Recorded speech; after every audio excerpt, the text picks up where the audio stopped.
following program is intended for mature audiences. Welcome.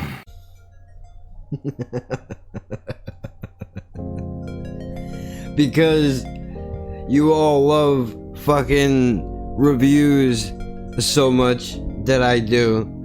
And when I say that, I'm being 100% sarcastic. I know some of you motherfuckers hate it. You hate it when I fucking talk about shit that you love. So here goes, dude. Because I love you. I love it when you fucking hate it. Means I don't give a shit about your opinion. How about that? So having said that, I just got done watching The King of Comedy, which is, in my personal opinion, a good movie, a great film. It really does. Spoiler alert. For anybody that hasn't seen it, click off of this and go watch that. We'll wait for a moment. Before I begin, I just want to thank you for listening to this material and for the opportunity you've given me. You know, lots of people think that guys like you, people who've made it, lose their feeling for struggling young talents such as myself. But now I know from experience that those people are just cynics embittered by their own failure. Oh well, I guess there's no point going on about it. You know how I feel. So let's get on with the show. Did you leave yet? Well, if you didn't, too bad, because I'm about to ruin it for you. The movie is about a guy who aspires to be in show business, like a lot of people do. Arguably, is what this platform is partially all about. In 2019, the new show business is YouTube. Arguably. Now don't get me wrong, there's still the big screen. There's still late night talk shows. Fuck that, right? Gives a shit. All those things are corny, dude.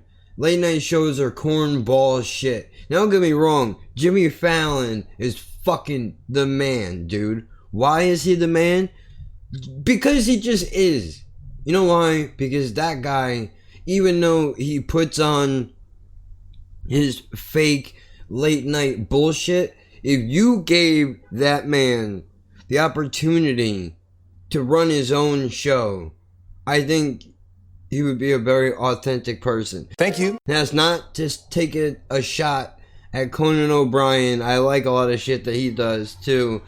His video game series, the few of them that I did see, were one of the best things I ever seen. What? I forget how to move. Yeah, no, that's good. Just press forward. All right, just kind of step out into the doorway and shoot him. Why would I step out into the gunfire? Is that a laser from a gun or someone making like a presentation?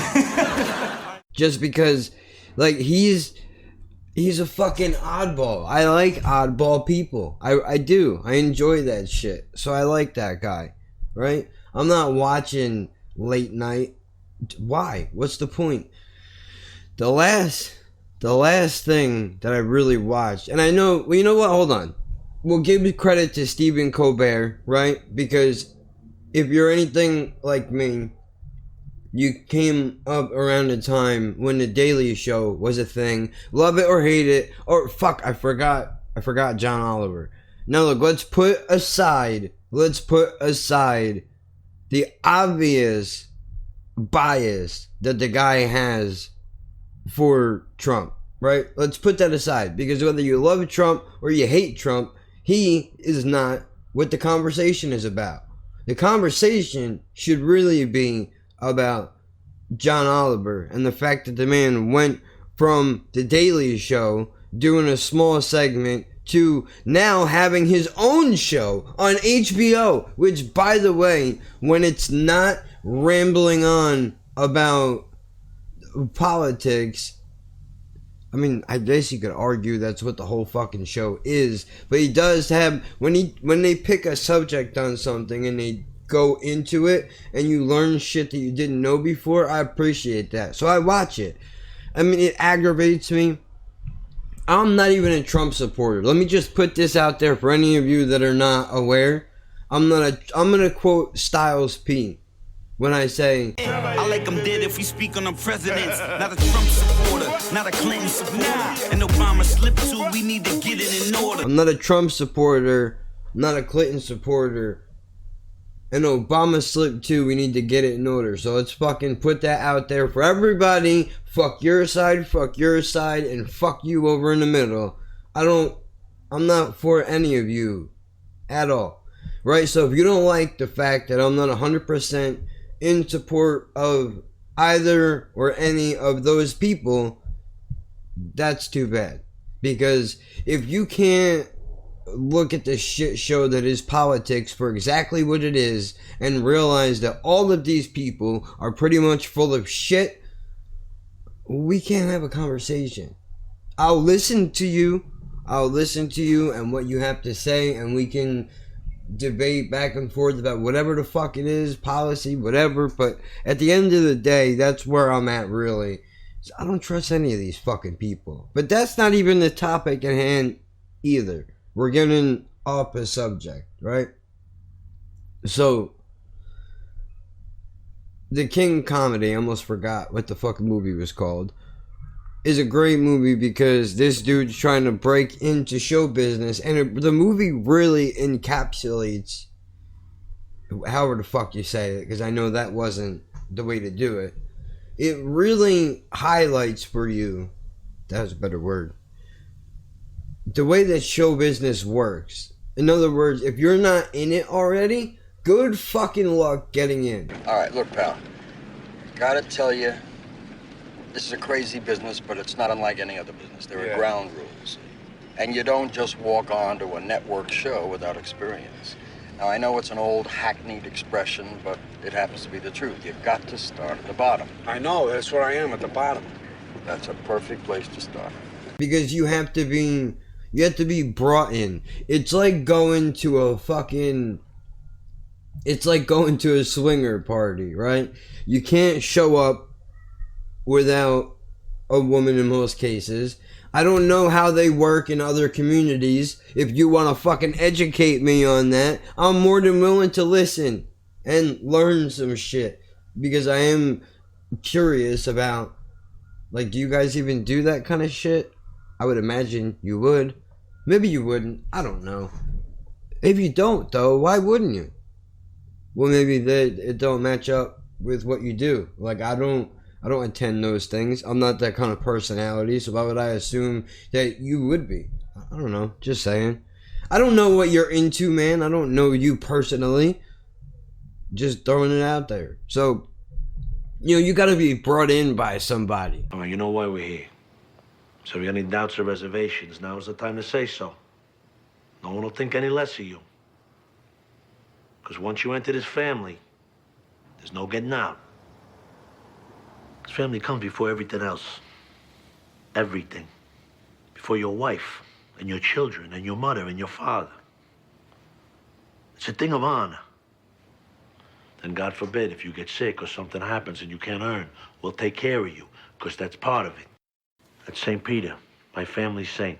Now, as that card burns, so may your soul burn in hell if you betray your friends and the family. In this case, it's Jerry Lewis is running shit. That's not his name. In the film, what is his fucking name? I forgot. Langford? Is that it? I think that's his name. Jerry Langford. Why would he not go by Jerry Lewis? Is it because it was a character, or does somebody own Jerry Lewis? Not the man, the myth that is Jerry Lewis. Like how WWE owns Hulk Hogan, right? Like they own that character. Of all the characters to pick, you chose that one. Well, it's the first one that popped in my head, man. I'm not saying I agree with everything the guy ever fucking said. Of course not. But it's not important, I think The Rock is the only fucking guy that went in and out of the WWE that everybody is still, he's the fucking Rock. That's just who he is. That's his deal. But he must have made enough money to buy his shit back by now. I don't know how it works. I'm not going to pretend to know how it works. However, if you'd like to educate me on that subject as well, go for it. Connect poor, right? Let's do it. So, this dude's trying to break in. He does everything right. He does everything right at first. Does everything right at first. He cuts a terrible demo tape. And I say terrible demo tape, not being a comedian and knowing nothing of that. Would be like if I took this video and sent it into a radio station saying I wanted to be a radio personality instead of just sending in my regular work, which would be the podcast, right? Because that's a little bit more, it's more structured, even though it's all over the place. You see what I'm getting at? So this guy goes to Jerry Lewis's office every day. Every day he goes in there and, I'm waiting. Well, I'm getting ahead of the story. What really happens is there's a door that they all go out of, which I assume is the studio where this late night show is filmed. And it's very classic. I forgot Letterman. I forgot Leno and whoever else. I know there's a bunch of people. I'm not gonna remember everybody. I'm not. Sorry. I know Letterman is a big deal, but he's got a show on Netflix. You know who the fucking people are, dude. If you watch that shit, I don't watch it. I don't. It don't interest me really. But they come out of the studio, and I guess they all gather around, and they try to get autographs and shit from this guy, Jerry Lewis, as he's walking out, and other people that work on the show. So this guy pulls a brilliant fucking move, which I pieced together later in the movie, which is there's a girl that I guess De Niro knows who she is, right? But it doesn't seem to be that way. She sneaks into this fucking she sneaks into Jerry's car. And he gets in there, and De Niro gets in the car also. So, this lady is all over the place. She's like a mongoose in a book bag, bro. She's going fucking crazy in this car, trying to just touch him and lick him or whatever it is that she wants to do. And De Niro saves Jerry. Like, let me help you out here. I think she scratched De Niro or bit him something. I don't know. But he's like, look, let me get a minute of your time. I helped you out. Just hear me out. That's all I ask you to do. So he gives him the pitch of basically, I'm an aspiring comedian. I want to get into the business. You're in the business. I look up to you. So, will you help me? And Jerry does the most dickhead thing.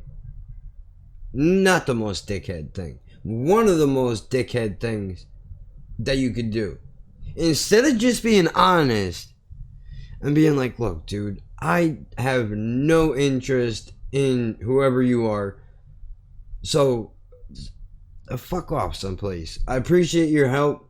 But, there's a diplomatic way you could handle that, right?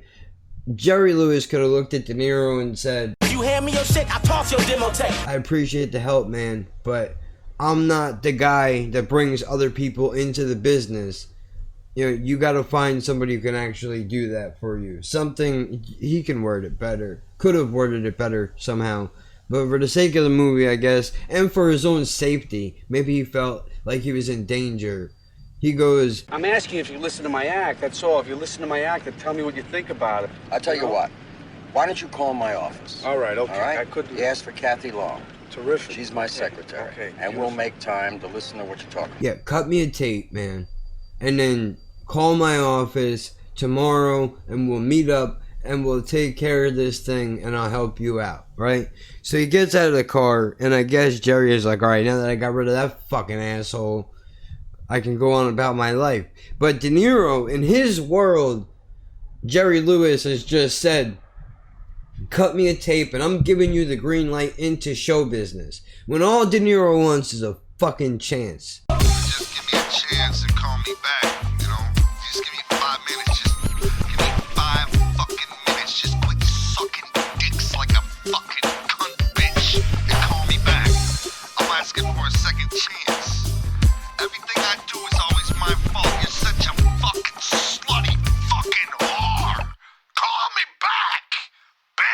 That's all the man wants, is a chance to get into business.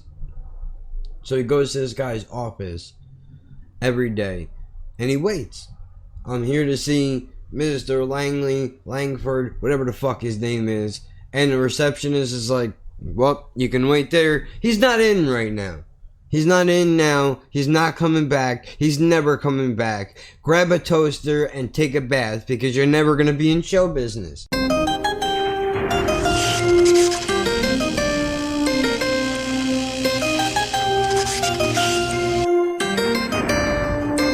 That's what the lady might as well say, right? And it gets to the point where the receptionist is now like, excuse me, this is really douchey too. She goes, sir, you can't wait in here.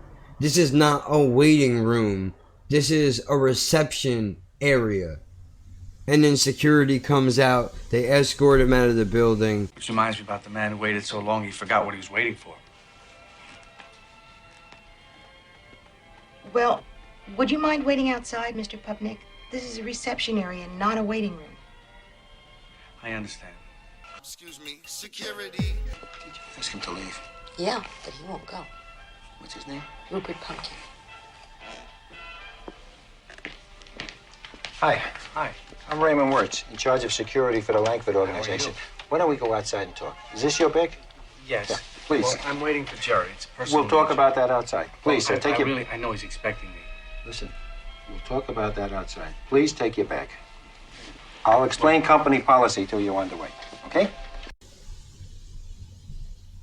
I don't know what that was all about.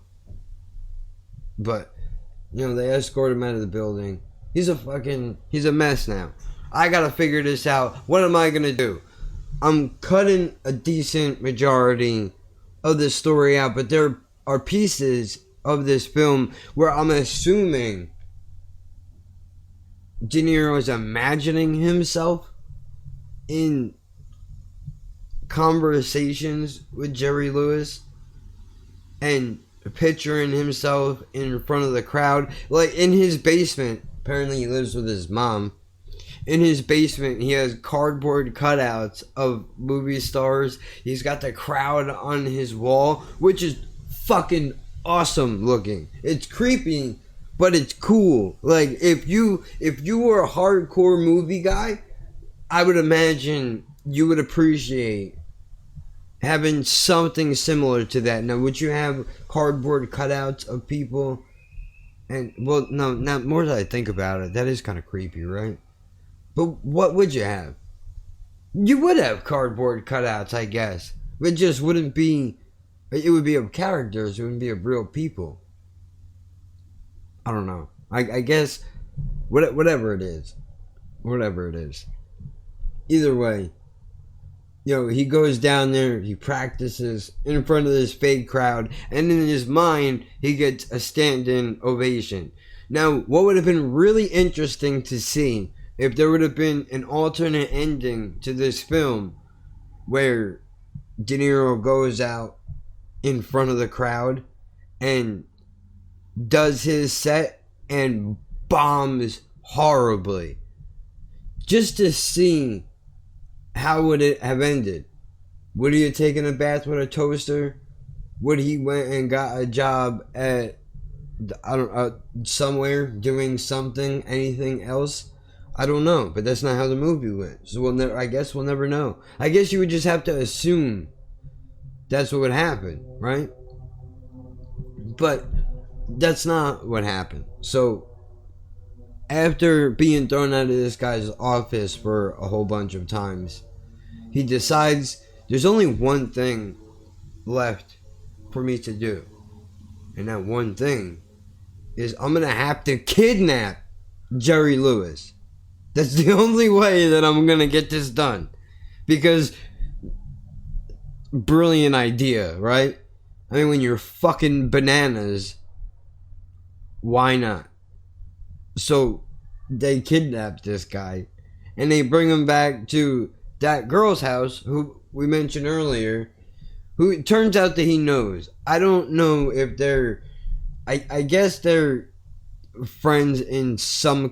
They're acquaintances. They're not really friends, I guess. They share a mutual love for Jerry Lewis versus his extra shit of show business in general. But they jack this guy. They bring him back to his house. And he's like, dude, look, if all this is about the demo, man, you can just give it to me and we'll go back to my office and we'll listen to it. And that'll be that. I won't press charges, you know. That nothing will come of it, I promise you. And the girl is saying exactly what I'm sitting on my couch thinking when I'm watching this, which is, of course that's what he's gonna fucking say. If he all of a sudden, she said something along the lines of, oh, now all of a sudden you want to be friends? And you're stupid enough to buy that? You know, you two can be in deep trouble, but I will not press charges. That's easy for you to say, Jerry. But I mean it. I mean, I'll go to the office and tell them all it's a gag. They'll understand that. If I tell them it's a gag, they're going to buy it. And then we'll put the tape on and we'll listen. Sit down. I said sit down. You heard what he said. Yeah, right. All of a sudden, with a gun on him, he wants to make up and be friends. What happens when he walks out the door? What happens then, Jerry? I'll tell you what happens. You get to his office and they jump you. That's what happens. Is that what happens, Jerry? Not if I tell them not to. No, they won't jump you. No one's going to jump you. If I tell them to do something, they do it. No one's going to jump you. Now, that's the truth. Now, you have to take my word for it. If you think I'm not telling you the truth, then don't respond. If you think I'm telling you the truth, then let me get the hell out of here. He gives me his word. And what else? And what else, Jerry? There is nothing else. Just my word. Now, isn't my word good enough? I'm sorry, Jerry. How fucking dumb could you be? Do you really think the second you go to walk into his office, the cops are gonna jump you and it's a wrap? It's over. So, but the problem is, the issue with this whole thing is that we'll never know. I mean, Jerry Lewis being a douchebag, his character, I mean, in this movie, he probably wouldn't have kept his word. And the cops probably would have jumped this guy and nothing would have happened. So I guess the only way that it really could have went is the way it went in the movie, where he goes, no, fuck that, man. I'm taking you and I'm using you for leverage, sir, because you are going to give me my shot. That's what's going to happen. That's how this is going to go. So that's what he does. And somehow, even though the FBI is involved, even though the cops are involved, he manages to get on stage. And all he wants is an opportunity to do a short monologue. That's it. That's all the man wants to do. So he says, if you give me the opportunity to do the monologue, I will return Jerry to you. No harm done at all whatsoever. If you don't, Jerry will be unavailable. That's just the facts. I don't like to use that word. I don't like to talk like this.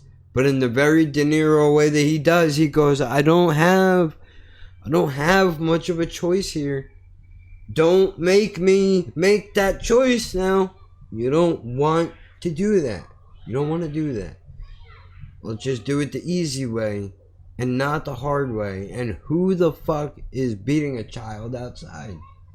It sounds like other children are beating a child outside. You probably hear all of that, right? Oh my god. Dude, how do you kill somebody? Quick sidebar. Listen to that. You hear those screams, dude. How do you kill somebody? Hear the noises that a human being makes. And you fucking kill him anyway. How do you do that? You have to be completely unavailable in your mind. You have to be somewhere else. you know, you're on a fucking tropical island somewhere and your body is in fucking autopilot. It doesn't make sense. Or noises like that just don't bother you. Somewhere, there's a guy that could kill 1 million people. But if you fart next to him, he's gonna fall to pieces. It's crazy. There has to be that guy somewhere. There has to be. So, let me get back to the movie. He does his monologue. And he goes, alright, I want one more thing. He walks off stage and they're like, alright, you're coming with us. You're going to jail. We already got your confession. We know what it is that you've done. We're bringing you to prison. He's like, no, one more thing. I want one more thing. And I'm leaving pieces out of the movie on purpose because you can kind of piece together how it happened. But, you know, I want to go to the bar and I want to see it being played somewhere else, which is pretty smart of him. Because if you think about it, they could easily say, sure, we'll air it. And then they don't. Or they say that they have. It shows in the studio, but it really never plays anywhere else. So he's been bamboozled. He's been hoodwinked. He's been fooled, tricked, played. Whatever word you want to use. That could have happened. Instead, he goes, I want to go to the bar. And I want to see it. I want to see it for myself. Which he does. They cart him off to jail. And in his act, in his monologue, he actually has a line where the only reason why I was able to break into show business is because I have Jerry Lewis tied up someplace right now. Yeah.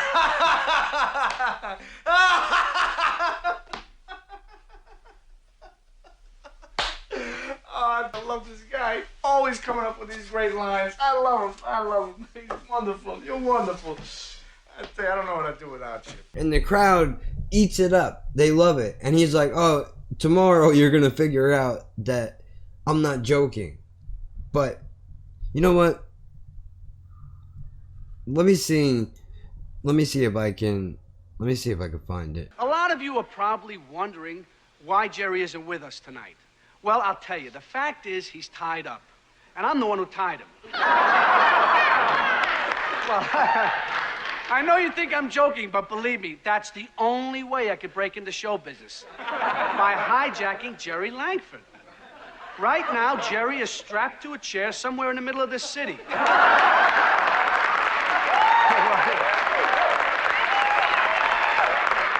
go ahead and laugh. Thank you. I appreciate it. But the fact is, I'm here. Now, tomorrow you'll know that I wasn't kidding and you'll think I was crazy. Whoever the king of random is doing a beautiful job with making his information pop up everywhere. Wonderful job, sir. Really, you've outdone yourself because you're everywhere. Oh, dude, I almost forgot. I want to get the joke before that because the guy is like, dude, you don't really expect me to read this garbage, do you? And I actually think it's pretty funny. I have some sad news for you. Earlier today, my writing staff was executed in Central Park by the network firing squad. Well, a month ago, somebody did a review. How do you like that? Well, I don't care about your review because mine is better. How can you say that? You didn't watch it. Well, I have to say that because I'm making it. Doesn't matter if yours is better than mine. Call me a bully and a piece of garbage. Alright, that's the end. Either way, he says something like, I apologize for tonight's writing or whatever it is. You know, my team of writers got hit by a firing squad or some shit like that. It's really good. It is really good. Come on.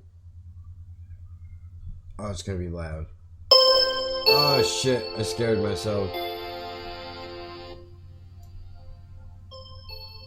That's because the computer is on 100, you fucking dope. Beautiful. You know, my parents did put the first 2 down payments on my childhood, don't get me wrong. But they did also return me to the hospital as defective.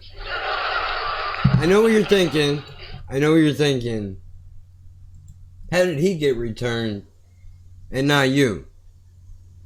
Well, the fact of the matter is, if you go to a store and buy something that's completely broken and you bring it home, do you really expect the store to take it back even if you have the receipt?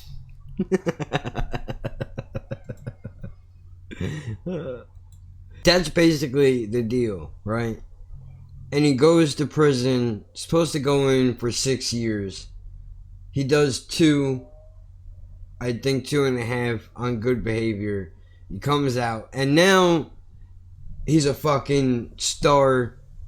Book is released, and the movie ends with him coming out on stage. The only thing that I did not like about the film was the very end, where the announcer kept announcing that De Niro was on stage after he was already there. It was almost like they weren't really sure how to end it, so they just kept trying to hype the crowd up, even though the guy's standing on stage doing the, hey, yo, how's it, what's happening? You know, that's not... It would have been good if he would have started into material, maybe did a joke or two, and then it faded out of the back.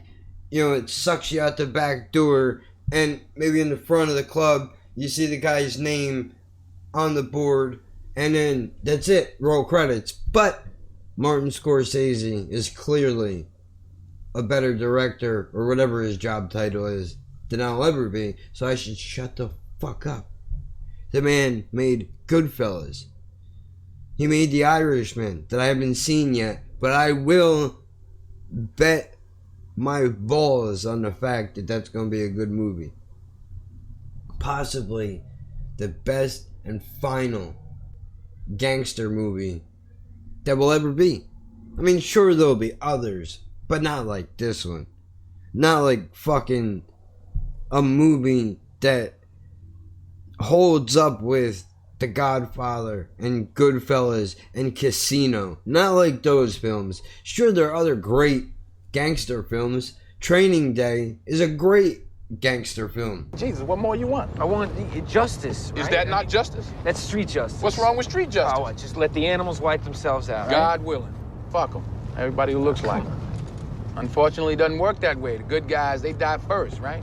Those school kids and moms, family men, they don't want to catch the stray bullets in the noodle. To protect the sheep, you got to catch the wolf. And it takes a wolf to catch a wolf. You understand? What? I said you protect the sheep by killing the motherfucking wolves. No, you didn't hear me. You listening, but you didn't hear me. Yeah, all right, whatever. Yeah, whatever. Whatever the fuck ever. But it's a different kind of gangster. It's not mob related so much as it is like with these other ones, where it's still gangster shit and mobster shit different. Gangster shit probably came from mob shit, which I'm probably gonna get a lot of hate just for saying that, but I mean, it is what it fucking is, man. There's a difference between the two things, and you know, they just bring it back to a time that you can't, if it's not done right, you can't do it. You shouldn't do it at all. That's just what it is. The same way, I mean, you could do that with, it's the same thing with like bank rob movies, heist movies, you know, shit. Like, if that shit's not done properly, and you know, especially another genre is horror films, dude. Like, you ever seen The Cell with Jennifer Lopez? Like, it's okay, right? It's pretty good. It's weird. It's got futuristic shit worked into it. So, you know, I mean, it's a little bit occasionally, but overall, it's a good movie. Then they came out with The Cell 2, which is supposed to be a continuation of the first one. And I got through like 5 minutes of that shit and I had to turn it off because you could see it was not going to match. It wasn't going to match the same fucking level of intensity that the first one had. It's just what it is, man. So look, I don't know. you probably hate the fuck out of this right now. Why would you do such a shitty review on such a good movie? Or you could be thinking, you know, this shitty review is just perfect for a shitty movie. Maybe you're thinking that. To which I would say to you, what the fuck do I look like? Damn, you're ugly. You know what I mean? Like, everything can't be 100% to your specific taste and liking all of the time. All I can do is what I can do. That's it. And hopefully, it lands somewhere with you. Good, bad, indifferent, whatever. I was gonna make this a YouTube video, but I'm a lot of things. And one thing I'm not is fucking stupid. As dumb as I come across sometimes, clearly, we already know what works and what doesn't work. YouTube videos don't work. There's no interest in it at all whatsoever. Nobody gives a fuck. A handful of people care, right? So why not then? We have the podcast that comes out every Saturday that I should have fucking plugged in the beginning. Fuck. Whatever. We can work that in later. This is why we do pre-recordings, and you know, we fix it up and we put it out. And we have the miniature middle of the week podcast, which can be, both of those things can be about whatever, whenever, but the time difference is really what it's all about. The middle of the week podcast is anything from 10 minutes to a half an hour, and the regular podcast is usually from an hour to 2 hours. I think is the farthest we've ever gone. Maybe 2.5 hours, but so I think I'm going to take this and I'm going to stick it in that category. We're going 37 minutes so far. So it would be better off to just stick it there, because it seems like that's what... Yeah, but dude, I don't think I can throw any fucking drops in here, though. That's stupid. Use your common sense. Right? Like, what could I possibly add? I mean, I could throw in clips from the movie, but then if I do that, I might get fucking banned off the platform. Maybe this wasn't a good idea. Right? And you know what? While I'm here, fuck it. I think I mentioned this earlier. Did I? Or it may have been in a video I never released. I don't even remember anymore. Dude, I've had so many bombs over the last couple of days that I don't even know what I put out and what I haven't. Honestly, I don't even know. Fuck. Well, in case I didn't mention it, yesterday somebody reported an old reaction video that I did of Ozzy Osbourne's Crazy Train. For fucking why, dude? What is the... Do you fancy yourself some type of fucking hero? Is that what it is? Like, what do you think what are you gaining by doing that? I don't understand it. Doesn't make any fucking sense. But if you want to be a fucking rat, go right ahead. That's your business. Just know nobody respects you. Understand that. You don't get fucking points for ratting out what other fucking people do, you punk bitch. You understand that, don't you? Fucking bullshit of you. Tell the truth, you're looking for sympathy. Is that it, sweetie? Why don't you go fuck yourself? A lot of fucking balls. Good for you. Don't take no shit off nobody. There's codes, rules, and regulations which you have violated, every single fucking one of them. In which you could counter-argue, I have violated every single one of them by sitting here and doing this right now. To which I would say to that, fuck you. You know why? Because internet land is a beautiful place where you have at the tip of your fingertips pretty much anything you could think of. So why then would you waste your time when you could watch anything? Hating on me don't make sense. Amazing thing about snakes is that they reproduce spontaneously. What do you mean? They have both male and female sex organs. That's why somebody you don't trust, you call a snake.